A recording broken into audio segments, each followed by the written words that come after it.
1,53,220 उम्मेदवार चुनावी मैदानमा। भरतपुरमा रेणुका बाँकी उम्मेदवार फिर्ता लिएनन्। भरतपुरमा निकै ठुलो चुनौती कांग्रेसले गर्यो, पार्टीबाट निष्कासन। राप्रपा अध्यक्ष राजेन्द्र लिङ्गदेनको यस्तो घोषणा। स्थानीय तहको निर्वाचनपछि कम्युनिस्टलाई ध्वस्त पार्नुपर्छ। भरतपुर मतपत्र विवादबारे देवी गेवाली भन्छन्, मैले त आफूलाई सम्हाले, अरूलाई यस्तो नहोस्। ओलीको आश्वासनपछि महतोले लिए उम्मेदवारी फिर्ता। अन्तत प्युठानको झिमरुकमा जनमोर्चा र कांग्रेस तथा माओवादी र नेकपा एमाले बीच गठबन्धन सिद्धार्थनगरमा भयो। कांग्रेस र माओवादी बीच तालमेल। भैरहवामा पनि माओवादी र कांग्रेस बीच तालमेल। 35 उम्मेदवार निर्विरोध भइसके प्रतिस्पर्धा गर्ने आँट कसैले नगरे हुन्छ।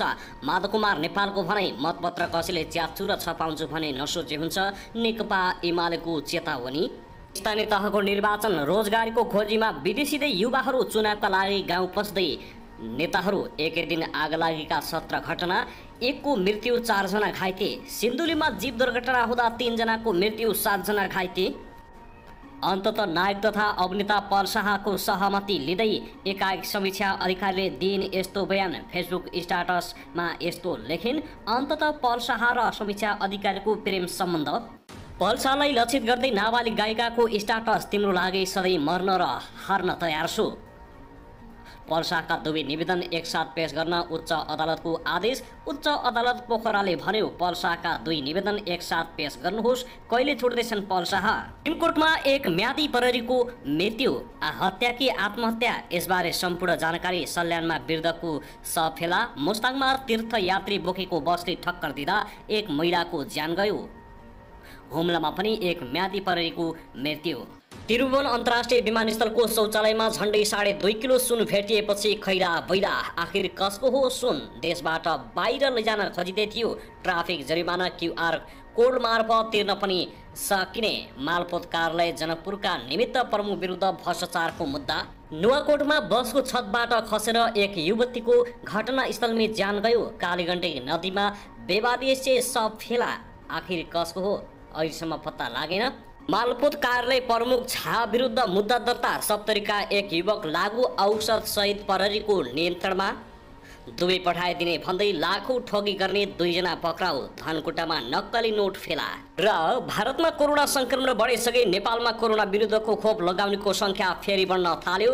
नुवाकोटमा बसको छतबाट खसेर एक युवतीको मृत्यु। हेटोडामा बर्ड फ्लू भेटियो। 3453 कुखुरा नष्ट। अब हेर्नुहोस् पुरा समाचार। तपाईहरुलाई हार्दिक स्वागत छ। यदि हाम्रो च्यानललाई अहिलेसम्म सब्स्क्राइब गर्नुभएको छैन भने सब्स्क्राइब गरी नजिक रहेको बेल आइकन दबाई हामीसँग जोडिनुहोला।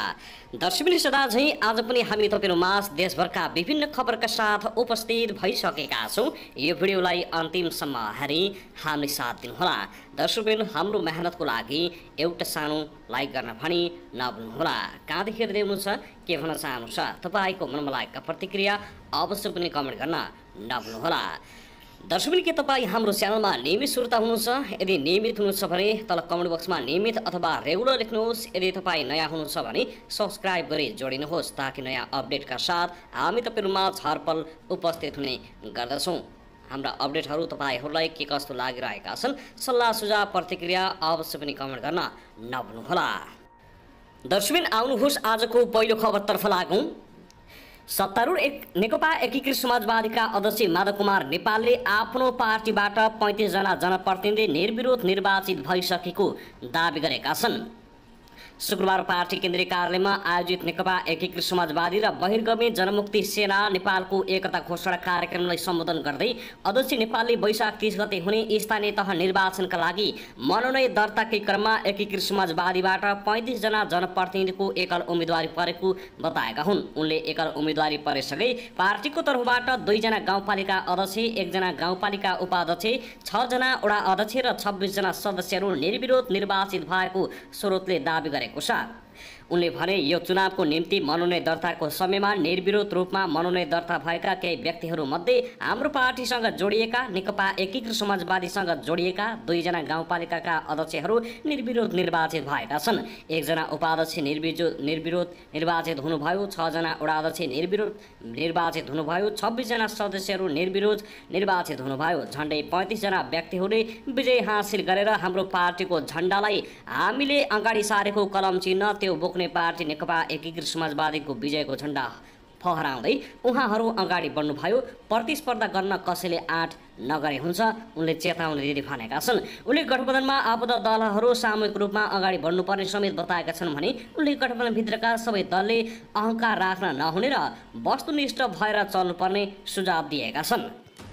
त्यसै गरी आउनुहोस् अब अर्को खबरतर्फ लागौँ। सिन्धुलीमा जीव दुर्घटना हुँदा 3 जनाको मृत्यु भएको छ। सिन्धुलीमाडीबाट चकमके वाङरिङ जाँदै गरेको जीव 3 पाटन गाउँपालिका वडा नम्बर 5 नक्कलेमा दुर्घटना परेको हो। दुर्घटनामा सोही गाउँपालिका 9 आम्बोटेका काले परिवार 51 वर्षीय रामजी प्रसाद भण्डारी र कमलामाई नगरपालिका 7 का 30 वर्षीय रूपा मगरको मृत्यु भएको जिल्ला प्रहरी कार्यालयका डीएसपी मनोज कुमार लामाले जानकारी दिएका छन्। बागमती प्रदेश 0102/045 नम्बरको जीवमा सवार अन्य 7 जना यात्रु घाइते भएका छन्। घाइतेको स्थानीय बेलघारी स्वास्थ्य चौकीमा उपचार भइराखेको छ। त्यसैगरी आउनुहोस् अब अर्को खबरतर्फ लागौँ। काठमाडौँ उपत्यका अपराध अनुसन्धान कार्यालयले दुवै पठाइदिने भन्दै रकम ठगी गर्ने 2 जनालाई नियन्त्रणमा लिएको छ। पर्साको बिरगञ्ज महानगरपालिका 5 का ललितपुर ठेन्चो बस्ने 33 वर्षीय विकास तामाङ र 60 वर्षका हरिबहादुर तामाङ पक्राउ परेका छन्। उनीहरूले मोरङ रतुवामाई नगरपालिका 9 इटाहराका काठमाडौँ शान्तिनगर बस्ने 20 वर्षका विक्रम मिश्र सहित 5 जनालाई भिजिट भिसामा दुवै जना प्रति व्यक्ति 1,90,000 का दरले 9,50,000 रुपियाँ ठगी गरेको कार्यालयले जनाएको छ। दुवै पुगेपछि प्रतिष्ठित कम्पनी अलसायमा सेल्सम्यानको काम लगाइदिने र कम्तीमा मासिक 3,000 दिराम तलब हुने प्रलोभनमा पारी रकम लिएर उनीहरू सम्पर्कविहीन भएका थिए। ठगी गर्ने 2 जना विरुद्ध वैदेशिक रोजगार विभागले पक्राउ गर्नका लागि कार्यालयलाई अनुरोध गरेपछि अनुसन्धानका क्रममा विकासलाई बिहीबार काठमाडौँ चुच्चेपाटीबाट र हरिलाई शुक्रबार ललितपुरको जावलाखेलबाट नियन्त्रणमा लिएको हो। उनीहरूलाई थप अनुसन्धानका लागि वैदेशिक रोजगार विभाग काठमाडौँमा पठाइएको छ। दर्शकबिन त्यसैगरी आउनुहोस् अब अर्को खबरतर्फ लागौँ। बागी उम्मेदवारलाई फकाउन चितवन पुगेका 2 मन्त्री काठमाडौँ फर्किएका छन्। भरतपुर महानगरको मेयरमा बागी उम्मेदवारी दिएका काङ्ग्रेस नेता जगन्नाथ पौडेललाई फकाउन चितवन पुगेका गृहमन्त्री बालकृष्ण खाँड र राज्यमन्त्री उमेश श्रेष्ठ काठमाडौँ फर्किएका हुन्। दुवैजना शुक्रबार दिउँसो बुद्ध एयरको विमानबाट काठमाडौँ फर्किएका छन्। बागी उम्मेदवारलाई फकाउन गृहमन्त्री बालकृष्ण खाँड 14 वैशाखमा चितवन पुगेका थिए। बिहीबार दिनभर उनलाई मनाउन अनेकन प्रयास गरेका थिए, तर पौडेलले आफू निकै अगाडि बढिसकेको भन्दै उम्मेदवारी फिर्ता नहुने अडान कायम राखेका थिए। घरमै पुगेर फकाउने प्रयास गरेका गृहमन्त्री खानलाई बागी उम्मेदवार पौडेलले आफू पछाडि नहट्ने चेतावनी दिएपछि निराश भएका छन्। पौडेललाई फकाउन गृहमन्त्री खानसँगै राज्यमन्त्री श्रेष्ठ पनि घरमै पुगेका थिए। बिहीबार बिहान र राति गरेर 2 पटक छलफल गरे पनि उनी उम्मेदवारी फिर्ता लिन तयार भएनन्। त्यो बीचमा उनीहरूले विभिन्न अफर समेत गरेका थिए। प्रदेशसभा सदस्य बनाउने, गृहमन्त्री बनाउने जस्ता अफर समेत उनलाई गरेका थिए। उनलाई फकाउन चितवनका काङ्ग्रेस नेताहरू पनि घरमै पुगेका थिए, तर आफ्नो उम्मेदवारी फिर्ता लिनु भनेको मतदाताको अपमान हुने भन्दै आफू कुनै पनि हालतमा पछाडि नहट्ने चेतावनी दिएपछि काठमाडौँ फर्केका हुन्। केही दिन अगाडि मात्रै माओवादी केन्द्रका अध्यक्ष पुष्पकमल दाहाल प्रचण्ड पनि चितवन पुगेर फकाएका थिए, तर प्रचण्डको भनाइ पनि नमानेपछि प्रचण्डले निराश भएका थिए। उनले काङ्ग्रेस नेताहरूलाई भेटेर बाँकी उम्मेदवारी फिर्ता लिन लगाएका थिए। भरतपुरबाट प्रचण्ड छोरी रेणु दाहालले मेयरमा उम्मेदवारी दिएकी छिन्। यदि पौडेलले उम्मेदवारी फिर्ता नलिएको खण्डमा रेणुलाई जित्न मुस्किल पर्ने देखिन्छ, जसले गर्दा प्रचण्डको दबाव पौडेलको उम्मेदवारी फिर्ता गराउन प्रयत्न गरिरहेका छन्। उम्मेदवारी फिर्ता नलिने अडानमा रहेका पौडेललाई नेपाली काङ्ग्रेसले कारबाहीको तयारी थालेको छ। शुक्रबार बेलुकासम्म उम्मेदवारी फिर्ता लिने समय निर्वाचन आयोगले दिएको छ, तर उनले पार्टीले अनुशासनका कारबाही गरे भोग्न तयार, तर कुनै पनि हालतमा आफू पछाडि नहट्ने चेतावनी दिएपछि गृहमन्त्री खाँड काठमाडौँ फर्किएका हुन्।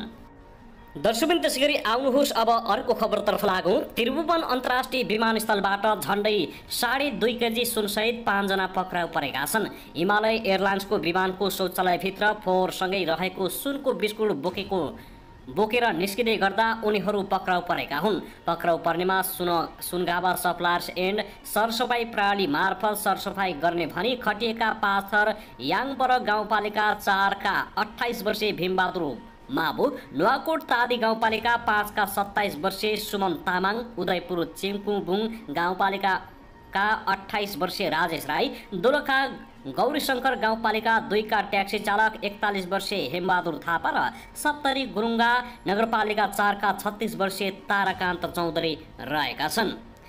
माबुले विमानको शौचालयभित्र फोहोरसँगै रहेको सुनको बिस्कुटहरू बाहिर ल्याएर फोहोर जम्मा गर्ने स्थानमा आएर सहकर्मी सुमनलाई बोकाएर बाँडेर लिएर निस्कन खोजेको परिले जनाएको छ। आफ्नो पर्सभित्र